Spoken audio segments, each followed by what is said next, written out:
Very pleasant vanakkam to everyone. In this session, you will learn about kinetic interpretation of temperature. இயக்கத்தின் அடிப்படையில் வெப்பநிலையின் உட்கருத்தை விளக்குதல். To understand the microscopic origin of temperature in the same way, rewrite the equation 9.6.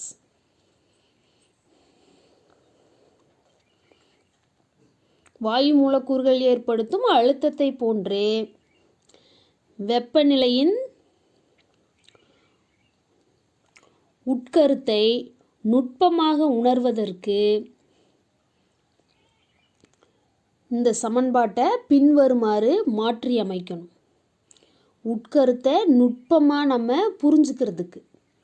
To understand the microscopic origin of temperature in the same way, rewrite the equation 9.6 like this. வாயு மூலக்கூறுகள் ஏற்படுத்தும் அழுத்தத்தை போன்றே வெப்பநிலையின் உட்கருத்தை நுட்பமாக உணர்வதற்கு சமன்பாடை பின்வருமாறு நம்ம மாற்றி அமைக்கணும். எப்படி? அதாவது 9.6ன்றது P is equal to 1 divided by 3 N divided by V M V square bar. Pன்றது pressure, 1 by 3ன்றது constant, Nன்றது number of molecules present in that gas, Vன்றது volume of the gas, Mன்றது mass of the gas molecules, V square bar அப்படின்றது square of the average velocity அப்படின்னு சொல்லலாம். இப்போ நம்மளோட கன்வீனியன்ட்டுக்காக இந்த right சைடில் டினாமினேட்டரில் இருக்கிற volume term வந்து லெஃப்ட்டுக்கு கொண்டு வரும். அப்போ டினாமினேட்டரில் இருக்கும்போது இருக்கிற ஒரு ஃபிசிக்கல் குவான்டிட்டி அதர் சைடு போகும்போது மல்டிபிள்ஸில் வரும். Therefore PV is equal to 1/3 NM V square bar அப்படின்னு சொல்லி நமக்கு 9.7 ஈக்குவேஷன் கிடைச்சிருக்கு. Comparing the equation 9.7 with the ideal gas equation, PV is equal to NKT. PV is equal to NKT அப்படின்றது ideal case equation. அதை நம்ம என்ன செய்கிறோம் அப்படின்னா இந்த 9.7 அப்படின்ற ஈக்குவேஷன் கூட கம்பேர் பண்ணுறோம். இந்த ஈக்குவேஷனில் பார்த்திங்கன்னா Pன்றது ப்ரெஷரு, Vன்றது வால்யூம் ஆஃப் தி கேஸ், Nன்றது number of gas molecules present in that gas, K அப்படின்றது போல்ஸ்மேன் கான்ஸ்டன்ட், T அப்படின்றது டெம்பரேச்சர். இப்போது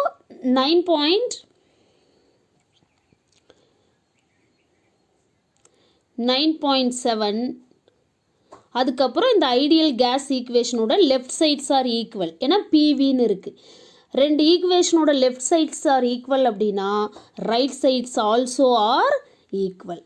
அப்போது ஐடியல் கேஸ் ஈக்குவேஷனோட ரைட் சைடு பார்த்திங்கன்னா NKT, that is equal to the right sides of equation 9.7.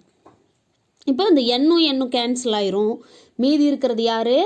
KT is equal to 1/3 M V square bar. This is equation number 9.8. As per our convenience, we will multiply the above equation by 3/2 on both sides.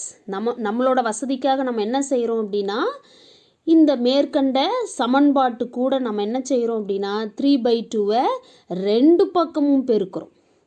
அப்போ என்ன கிடைக்கும்? KTக்கு பதிலாக 3/2 KTன்னு கிடைக்கும். 1/3 into MV square bar into யார் வராங்க அப்படின்னு பார்த்தீங்கன்னா 3/2ன்னு கிடைக்கும். அப்போ இந்த 3யும் கேன்சல் ஆயிரும். மீதி இருக்கிறது யார்? 1/2 MV square bar. This is equation number 9.9.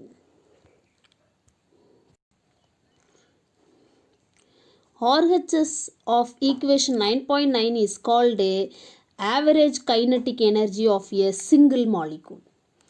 இந்த 9.9 சமன்பாட்டோட RHS அப்படின்னா ரைட் ஹேண்ட் சைடு வலது பக்கம் இருக்கிற இந்த டேர்ம் 12 MV ஸ்கொயர் பார் அப்படின்றது ஒரு சிங்கிள் கேஸ் மாலிகுல், ஒரு ஒத்த வாயு மூலக்கூறோட சராசரி இயக்காற்றல். 12 MV ஸ்கொயர் அப்படின்றது ஜென்ரலாக the expression for kinetic energy அப்படின்னு சொல்லலாம். இங்கே V ஸ்கொயர் பார் அப்படின்றதுனால average kinetic energy of a single gas molecule. Okay, அப்போ instead of this half mv square bar we will write ke bar. The average kinetic energy per molecule ke bar is equal to இந்த மாதிரி சொல்லலாம் 3/2 kT. Left side of that equation 9.9. This is equation number 9.10. We no need to concentrate in equation number, but they are assembled like that.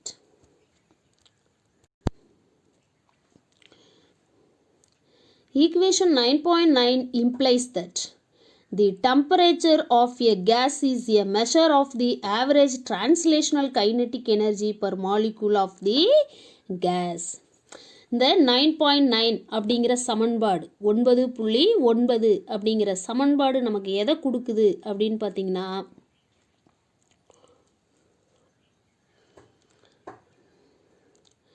Temperature of a gas, வாயுவோட வெப்பநிலை, அது யார் அப்படின்னு பார்த்தீங்கன்னா measure of average translational kinetic energy per molecule of the case.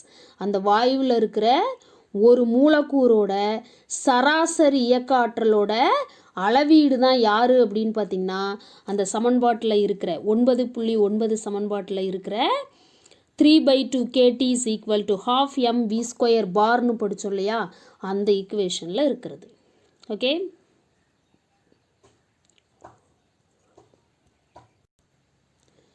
equation 9.10 is a very important results from kinetic theory of gases.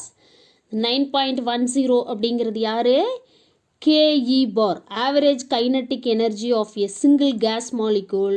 ke bar is equal to 3/2 kT அப்படிங்கிற expression.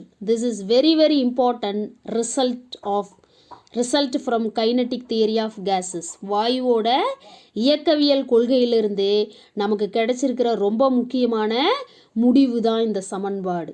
We can infer the following from this equation. இந்த சமன்பாட்டிலிருந்து கீழ்கண்ட விஷயங்களை நம்ம தெரிஞ்சுக்கிறோம். என்ன அப்படின்னு பார்க்கலாம். The average kinetic energy of the molecule is directly proportional to the absolute temperature of the gas. Underline பண்ணணும். Average kinetic energy அப்படிங்கிறது directly proportional to absolute temperature. ke bar that is equal to 3/2 kT. இங்கே ke barங்கிறது average ஒரு gas மாலிகுலோட average kinetic energy, 3/2ன்றது constant, கேன்றது Boltzmann constant. இப்படி இருக்கும்போது this average kinetic energy of a single gas molecule is directly proportional to absolute temperature. Okay, the equation 9.9 gives the connection between, underline this, connection between the macroscopic world to microscopic world. macroscopic world அப்படிங்கிறது யாரு? Temperature. Microscopic world அப்படிங்கிறது motion of the gas molecules. Macroscopic வேர்ல்டுக்கும் microscopic வேர்ல்டுக்கும் இடையில் connection, இடையில் இருக்கிற தொடர்பை கொடுக்கறது யார் அப்படின்னு பார்த்தீங்கன்னா இந்த 9.9 அப்படின்ற ஈக்குவேஷன். யார் அந்த ஈக்குவேஷனே? 3/2 kT is equal to half mv square bar. Yes, the equation 9.9 gives the connection between the macroscopic world to microscopic world. சமன்பாடு 9.9ங்கிறது பேரளவான உலகத்துடன் மீனுண் உலகத்தை தொடர்பு படுத்துகிறது அப்படிங்கிறது தான் நம்ம இதிலிருந்து தெரிஞ்சுக்கிற விஷயம். The average kinetic energy of each molecule depends only on the temperature of the gas, not on mass of the molecule. இதுவும் ரொம்ப முக்கியமான பாயிண்ட். ஒவ்வொரு மூலக்கூறோட சராசரி இயக்காற்றல்ங்கிறது யாரை மட்டும்தான் சார்ந்து இருக்குது அப்படின்னு பார்த்திங்கன்னா அந்த வாயுவோட வெப்பநிலையை மட்டும்தான் சார்ந்து இருக்குது. அந்த வாயுவில் இருக்கிற மூலக்கூறுகளோட நிறைய சார்ந்து இல்லை. the average kinetic energy of each molecule depends only on temperature of the gas, not on mass of the molecule. இங்கே பாருங்க, ke bar is equal to 3/2 kT. இது எல்லாமே கான்ஸ்டன்ட்னு நமக்கு ஏற்கனவே தெரியும். அப்போது இந்த ஆவரேஜ் கைனட்டிக் எனர்ஜி அப்படிங்கிறது KE bar is directly proportional to டீன்னு நம்ம ஏற்கனவே பார்த்தோம். இந்த அப்சல்யூட் டெம்பரேச்சரை மட்டும்தான் சார்ந்து இருக்கே தவிர, இந்த வாயுவோட வெப்பநிலையை மட்டும் சார்ந்து தான் இந்த சராசரி இயக்காற்றல் இருக்குதே தவிர வாயு மூலக்கூறுகளோட நிறைய சார்ந்தே இல்லை. ஏன்னா இந்த சமன்பாட்டில் நிறைங்கிற ஒரு இயற்பியல் ராசி இடம்பெறவே இல்லை இல்லையா. அப்போது K E is directly proportional to D.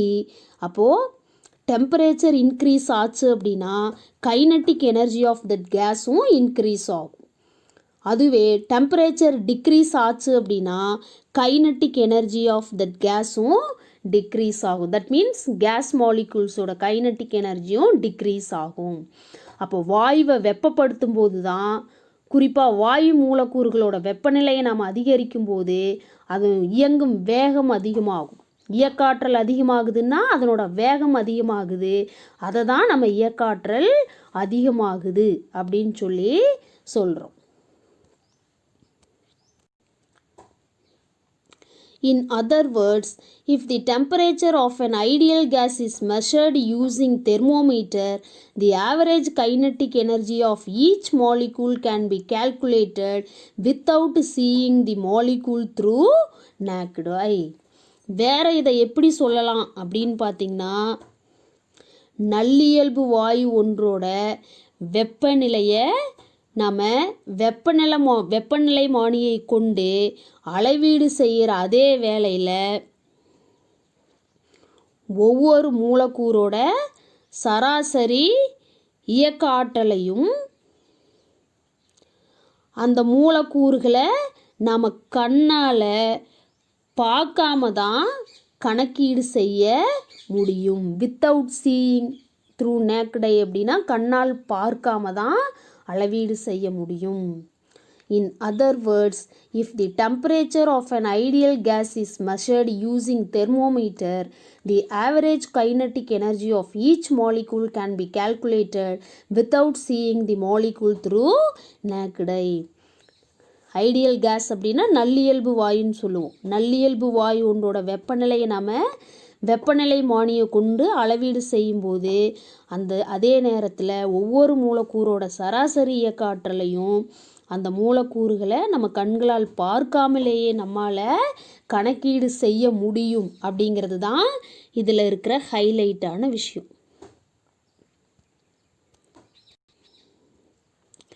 By multiplying the total number of gas molecules with the average kinetic energy of each molecule, the internal energy of the gas is obtained.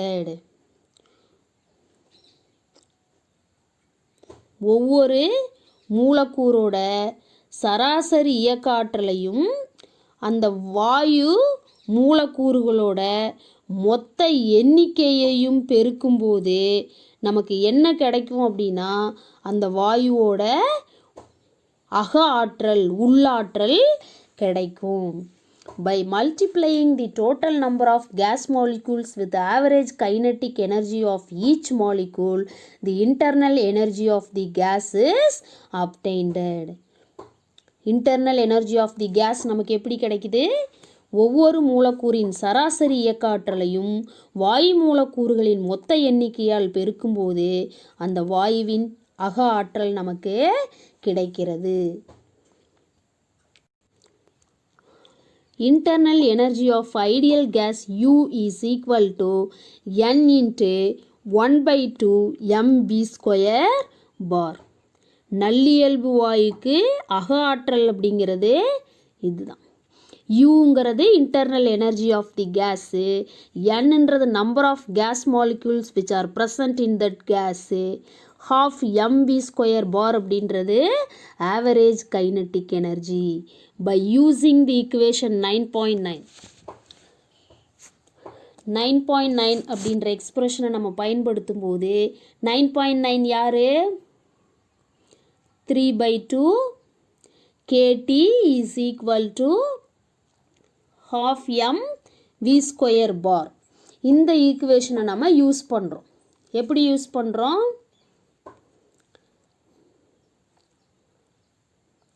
இங்கே பாருங்கள், ரைட் சைடில் இந்த 1/2 mv square பாரும் இங்கே 1/2 mv square பாரும் வந்து balance ஆயிரும்.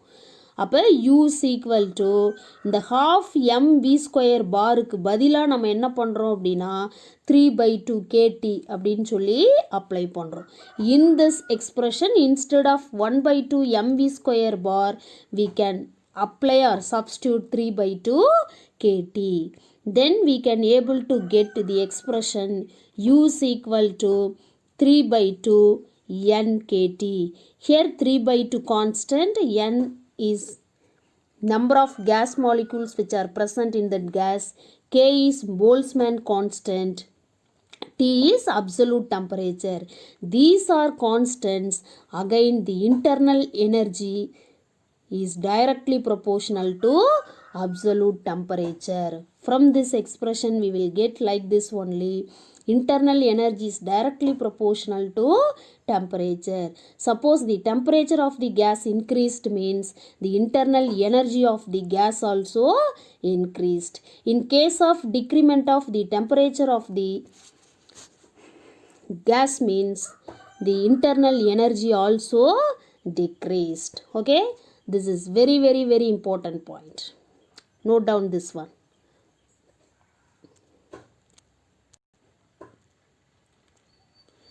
From equation 9.11, that is U is equal to 3/2 NKT, we understand that the internal energy of an ideal gas depends only on absolute temperature and is independent of pressure and volume. Already I said this, the internal energy of the ideal gas depends only on the absolute temperature, that is independent of pressure and volume. இந்த சமன்பாட்டிலிருந்து ஒரு விஷயம் நமக்கு தெளிவாகுது. அழுத்தம், கன அளவு, வெப்பநிலை, இது மூணையும் பார்க்கும்போது இந்த அக ஆற்றலுக்கான சமன்பாட்டில் வெப்பநிலை மட்டும்தான் இருக்குது. அழுத்தம், கன அளவுக்கான குறியீடுகள் எதுவும் இங்கே இல்லை. அப்போது இந்த அக ஆற்றல், this expression for internal energy, especially in this expression internal energy அப்படிங்கிறது அந்த நல்லியல்பு வாயுவோட அக ஆற்றல் அப்படிங்கிறது தனி வெப்பநிலையை மட்டும்தான் சார்ந்து இருக்குது. அந்த வாயுவோட அழுத்தத்தையோ கன அளவையோ சார்ந்து இல்லை. This also very important point. நல்லியல்பு வாயுவின் அக ஆற்றல் அதன் கெல்வின் வெப்பநிலையை மட்டுமே சார்ந்தது, அதன் அழுத்தம் மற்றும் பருமனை சார்ந்தது அல்ல என்பதை சமன்பாடு 9.11 நாம் புரிந்து கொள்ள முடியும். All of you clear with this? Thank you.